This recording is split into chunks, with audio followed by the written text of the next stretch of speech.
By 8 a.m. on April 19th, 1775, sunlight bathes the town of Concord, of farms, mills, and meeting houses. Its history woven into the fabric of New England's Puritan ideals, community, faith, and resistance to overreach. Founded in 1635, Concord was a cradle of self-governance, its town meetings a training ground for democracy. By 1775, it stood as a symbol of colonial defiance, chosen by the Massachusetts Provincial Congress as a hub for arms and rebellion. The Congress, formed in October 1774 after Britain's coercive acts dissolved the Colonial Assembly, was a form of a shadow government, organizing resistance across Massachusetts. The acts, closing Boston's port, suspending the charter, quartering troops, united moderates and radicals, transforming Concord into a fortress of patriot resolve. Its fields hid powder, its barns muskets, its forges cannons, all stockpiled since the powder alarms of 1774, when General Thomas Gage's raids taught colonists to protect their means of defense. Those alarms began in 1774 when English General Gage seized powder from Somerville, sparking chaos, as we spoke about in Part 1, as 20,000 militiamen marched too late to respond. The lesson at the time was clear. Preparation for the English was survival. Concord's militia, under Colonel James Barrett, a 65-year-old farmer elected by his men, spent months readying for any potential conflict. Barrett, a miller and town leader, was chosen for his wisdom and ties to the Provincial Congress, which tasked him with guarding Concord's growing arsenal. His farm, a mile from town, became a nerve center where muskets were repaired and powder stored. The Congress's Committee of Safety, led by figures like John Hancock, coordinated these efforts, sending agents to hide arms and train militias. Concord's women, like Mary Hartwell, played vital roles, concealing supplies and passing intelligence, their homes doubling as a safe house. Kitchen meetings were the rebellion's heartbeat. In Concord's households, patriots gathered by candlelight, planning under the guise of domestic routine. Men debated and argued about strategy, women like Hannah Barnes Davis stitched cartridge bags, and children overheard whispers of liberty. These meetings, spurred by the Boston Tea Party and Gage's raids, forged a network Gage could not crack. Colonel Barrett's election reflected his stature. Major John Buttrick, a Concord farmer, was chosen for his grit. Captain Isaac Davis, a 30-year-old Acton gunsmith, for his skill and leadership. Now, Isaac Davis was a cornerstone of Acton's militia, a town of 500 souls known for their fierce independence. A skilled gunsmith, Davis ran a forge that produced muskets, bayonets, and repair tools, making Acton's company one of the best equipped in Massachusetts. Isaac Davis was elected captain in 1774. He trained his Minutemen to march and fire with deadly precision, a rarity among colonial forces. His drills, intensified after the powder alarms, turned farmers into disciplined units, their bayonets gleaming, a mark of pride. Davis's leadership was personal. Remember, he knew his men's families, their fields, their fears. His wife, Hannah, was his anchor, raising their 4 children, ages 2 to 10, in a modest Acton home. Hannah was born into a farming family, and she understood the stakes, supporting Isaac's militia work despite the growing danger from British patrols. On April 19th, as news of Lexington's massacre reached Acton, Isaac prepared to march. Some of his top men had gathered in his kitchen in the pre-dawn hours, preparing for whatever was coming down that road from Lexington. As he strode to leave his house, he suddenly turned to his beloved wife Hannah, and with his voice knowingly heavy with the day's weight, he said, "Take good care of the children." The words carried a father's love and a soldier's foreboding, a quiet acknowledgement that he might not return. Hannah, ever resolute, nodded, her role as mother now intertwined with the growing rebellion's cause. Hannah's strength, like that of Concord's women, held the home front strong. We appreciate you joining us. If you just caught us while browsing through, welcome to the channel. My name is Tom Grieve. I'm an ex-state criminal prosecutor, criminal defense attorney. I love American history and history in general. We're covering part 2 out of a 3-part series examining the battles of Lexington and Concord. Later on, if people are interested in it, I can go into how this played into shaping the Second Amendment, and of course the American Constitution and beyond. If you want to make sure that you don't miss part 3, be sure to hit that subscribe button and the notification bell. Now back to the story. As men answered the call to muster for the militia, they gathered and debated what to do. By some accounts, the men fell into broadly 3 camps. The older men wanted to go to a nearby hilltop, buy some time, and wait for reinforcements that were streaming in from all over the countryside. From the top of the hill, they could see what was going on and gather information before deciding what to do next. The younger men, furious over what had happened just hours before in Lexington, wanted to march out and meet the redcoat column in the road before they could ever even reach Concord. The middle-aged men wanted neither and preferred to stay in town, similar to what Captain John Parker had done in Lexington. Now, unlike the military, a colonial militia only had a legal duty to gather when summoned. But after summoning and being briefed on what was going on, if they did not believe in the mission, if they did not believe it was them risking their lives, they could disperse. This was a service to liberty. They were not conscripts. A small force took to the road to intercept the advancing redcoat column. Except when the regulars came into view, imagine how the sun likely caught their 700 bayonets, each 16 inches long, polished and, no doubt, many still speckled with fresh farmer blood from Lexington. The young men in the militia thought better of it, and recognizing how badly they were outnumbered, thought maybe those old guys going up to the hill, maybe they were onto something. They quickly retreated in an orderly fashion, and the entire militia gathered atop Punkatesset Hill as the regulars began entering town. Their numbers were now pushing 400 men in the militia, and growing, as of course the British regulars still numbered about 700. More militia continued to pour in from Concord, Acton, Lincoln, Bedford, and Sudbury, as well as other local nearby towns, united by elected leaders and outraged at Lexington's butchery. The British troops, under Lieutenant Colonel Francis Smith, searched the town of Concord, finding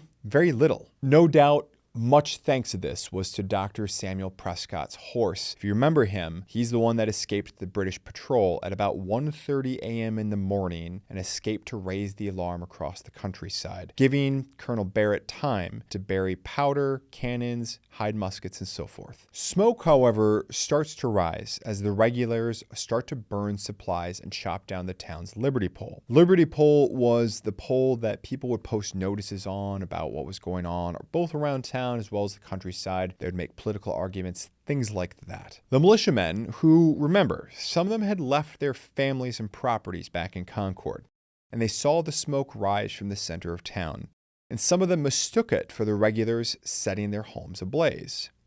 Lieutenant Joseph Hosmer, a young Concord officer, heard the men discussing what was going to be done, and they were debating about what to do, and he confronted Barrett, and he said, quote, "Will you let them burn the town down?" Well, that basically ended all the debate. The question, echoing Lexington's loss, galvanized the men. Barrett, a strategic yet calm thinker, ordered a march to the North Bridge, a wooden span across the Concord River guarded by 100 British light infantry under Captain Walter Laurie. The militia forms a column, and Isaac Davis is asked if his elite Acton militia will lead the column. Davis calmly replies, "I have not a man who is afraid to go." Now keep in mind, there was massive bloodshed that had just taken hours before down the road in Lexington. Being at the head of a column, marching to meet the larger, stronger, regular force in a time where even a wound would spell almost certain death without modern medicine, meant something that most of us just simply cannot appreciate today. With Davis's elite Acton company in the lead, they marched toward Concord. Davis, musket in hand, marches beside 18-year-old fifer Luther Blanchard and drummer Francis Barker. Their music a defiant rhythm of the tune The White Cockade, which for some reason lost to me, was considered mildly insulting to the English regulars. Acton's Minutemen, equipped with bayonets and muskets from Davis's forge, are a symbol of colonial readiness, their discipline a product of the provincial congress's training mandates. The British, expecting rabble at best, are unnerved by this unity. Around 9 a.m., the militia begins to near the bridge. The river is swollen with spring rain. As the militia approach, led by Isaac Davis, the redcoats began pulling up the planks of the bridge to prevent them from crossing the river. Now, keep in mind, this was the militia's bridge that these men had built with their own sweat and blood. This triggered loud yells and jeers coming from the Colonials to get the Redcoats to stop destroying their property. The regulars stopped their destruction and retreated back across the bridge and formed up. As the men of Acton's militia got closer to the bridge, some of the British began to fire warning shots into the water, hoping to deter the Colonial advance. The colonists, however, undaunted, continued. Then, the Redcoats unleash a ragged volley, their muskets cracking. The first Colonial hit was teenage fifer Luther Blanchard. A moment later, Isaac Davis, at the column's head, is struck, a bullet through his heart. He falls dead at 30, his blood staining the grass and spraying across his troops, his sacrifice searing Acton's memory forever. Abner Hosmer, a young Acton man, drops down beside him, also shot through the head. Hannah Davis, miles away, will learn of Isaac's death, her vow to take good care of the children, now a lifelong charge. The militia falters, stunned by the loss of Davis, whose leadership shaped their resolve. Colonial Major Buttrick, in charge of the column, enraged, shouts, "Fire, fellow soldiers! For God's sake, fire! Fire as fast as you can!" The men of Davis's militia, the men of Acton, and other colonists returned fire, their muskets roaring in a disciplined aimed volley, the first authorized American shots of the Revolution. The first authorized colonial shots of the Revolution. 3 British soldiers fall dead. 9 are wounded. Their bodies crumpled to the bridge. As soon as the colonial muskets start speaking, Redcoats start falling. The regulars, shaken, abandon their post and retreat chaotically towards Concord's center, their confidence shattered. While they suffered 7% casualties as a unit, their officers, meanwhile, suffered 44% casualties. Now that's pretty striking. You might ask, why? Most of the regulars, while being called Redcoats, you see, in truth, their classic red uniforms were issued to them by the army and were often passed down from soldier to soldier and so forth. They were often exposed to rain, wind, sunshine, you name it, and they became badly faded, oftentimes almost pink. Therefore, they were called lobsterbacks. By contrast, the officers typically wore bright scarlet uniforms that clearly marked them out at a distance. Now, this part's really interesting and very important. You see, the Redcoats had no aim command. At the time, they were told to present arms, where they pointed them generally at the enemy, and then fire. The Colonials, by contrast, were trained marksmen. So who would you aim for? Ironically, the 3 British companies, by the way, at the North Bridge were the light infantry companies from the 4th, 10th, and 43rd Regiments. 2 of those 3, the 4th and the 10th companies, were the same ones who had charged the farmers on the Lexington Green mere hours before. The militia, ordinary men and farmers, triumph over the mighty British regulars at the North Bridge, a victory both symbolic and strategic, proving that the colonists can fight as a cohesive force. Reverend William Emerson, Concord's minister, watches from the old manse, his home overlooking the river, whispering, "Let us die here." His words capture the moment's gravity, a testament to Concord's stand. The militia deploy on the Concord side of the bridge, but only in a defensive formation behind a wall as the regulars run back into town. The clash would later become immortalized at the North Bridge. It marked the culmination of months of preparation, of the powder alarms, the provincial Congress mandates, kitchen meetings, militia drills, and so forth. The militia's strength lies in its elected leaders, Barrett's strategy, Buttrick's resolve, Davis's discipline and training. While this is all happening, Concord is being searched and the Battle of the North Bridge, riders continue to raise the alarm across the countryside of Massachusetts. But it's not hundreds of militiamen who are coming. It's thousands are descending upon Lexington and Concord. The British, meanwhile, found little in Concord. Some flour, a few musket balls. However, they face a grim reality. They are now deep behind what is turning out to be enemy territory, an enemy that they have provoked and antagonized, and they may soon have to pay the price on the march back. Moreover, they've proven that they can be defeated at the North Bridge, and some of their men's morale has already begun to waver through their retreat. Gage's plan to control Concord by now is in collapse, and the colonists' resolve is being swelled by their numbers. The second strike of the match is beginning to fan the flames, but we're not yet in full outright rebellion. You notice I have not called the colonists Americans. So far, they have only fired in self-defense upon being fired upon. just like anyone else could acting underneath English laws at the time. However, with Concord's stand built upon its Puritan legacy, provincial Congress's preparation, and the sacrifices of men like Isaac Davis, proven now is the colonists' power. Hannah Davis, mourning Isaac, represents the home front's resilience, her children's a reminder of the stakes, and in a sense, we are all Isaac Davis's children. Hannah is meant to take care of all of us, when he said, "Take good care of the children." The regulars now begin to form up in Concord for their long, dreaded march back to Boston, and they have no idea how bad this will get. Be sure to stay tuned and check out part 3 coming up shortly. We always close things out with our quote of the day. Today will be no different. This one comes from American thinker and philosopher Benjamin Franklin, who said, "We must all hang together, or assuredly we shall all hang separately." A little premature since the Declaration of Independence had not yet come out, but I think you get the point and the drift as to where this is going. Be sure to hit that like button, hit subscribe if you just caught us browsing through and you want to keep hanging out. Welcome.